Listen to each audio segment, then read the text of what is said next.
What if Pokemon Scarlet and Violet fail and completely flop in the viewer's eyes? If you wanted a short, simple answer, then to be completely honest, nothing. Nothing's gonna happen. But I like to think outside the box and hope it could trigger such a response from the fan base that we get some sort of creative direction like generations 3 to 6 and something does change. Hello, my name is Toxplicity and I've been playing Pokemon since Fire Red and Leaf Green. I've played through pretty much all the games and I like the anime. I've played the trading card game for quite some time and I've been making content on Pokemon for the last few years. This is just a video that I like to make and I like to create discussion around the Pokemon topic. When recording this video, I could not find any numbers or statistics on pre-order numbers or predicted sales for Scarlet and Violet, but considering as of May 2022, Legends of Arceus sold 12.64 million copies worldwide of a single game, Scarlet and Violet may eclipse that and double it. So far, the pre-order bonus rewards are quite minimal, and the trailers have shown short and basic clips of gameplay and new mechanics, so are Pokemon fans staying away from pre-ordering till we get a more inclusive trailer?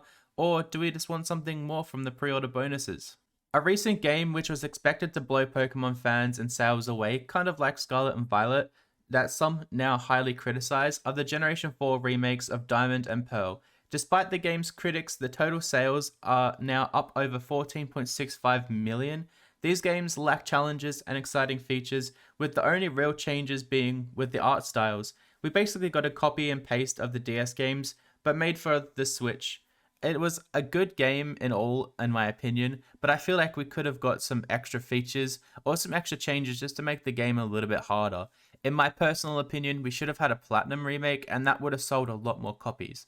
I'm just trying to find examples of games that were predicted to do well, that didn't do well, just to help boost my point here with Scarlet and Violet.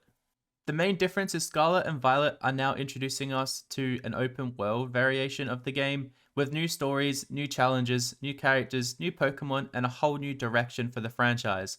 If we expect the worst, like some consider Brilliant Diamond and Shining Pearl to be, then going off sales, then Game Freak and Nintendo may consider this a win, as that would bring in a higher figure of numbers for them. Even with the new features of Scarlet and Violet being slowly revealed, a lot of Pokemon fans don't like what they see, and this could be why there's no real numbers on the sales so far.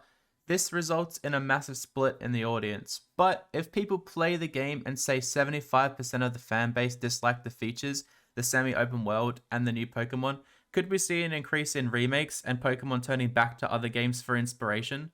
A lot of Pokemon fans feel that X and Y just felt a little bit incomplete, so returning to X and Y, making a remake, and then completing the story, just rounding it out, would be so good for Pokemon fans to finally get that takeaway.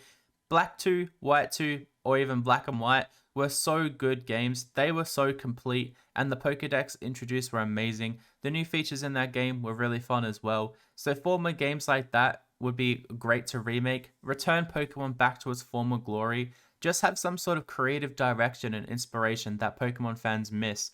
I feel like Scarlet and Violet are going to be good games, but I just hope that they aren't making these games super simple like the Pokemon designs are so far. And I feel like if we got extra features in an upcoming trailer or introduced to the actual new Pokemon, not just one or two at a time, I feel like these game sales will go through the roof and we'll actually see a lot more of the game than what we have right now. And there'll be a lot more positivity around the game than negativity. I try to be positive about these games, but sometimes when you don't see too much and you hear all the feedback through Reddit and other forms of social media, it's hard to shy away. My main objective in this video is to get people talking and get people thinking outside the box. I personally believe Game Freak are holding back some features which we may see in an upcoming trailer, but even if this game flops, once 15 million of us buy the game, to the creators, that's a win. Let me know what you think down below and let me know what you're hopeful for in this new game.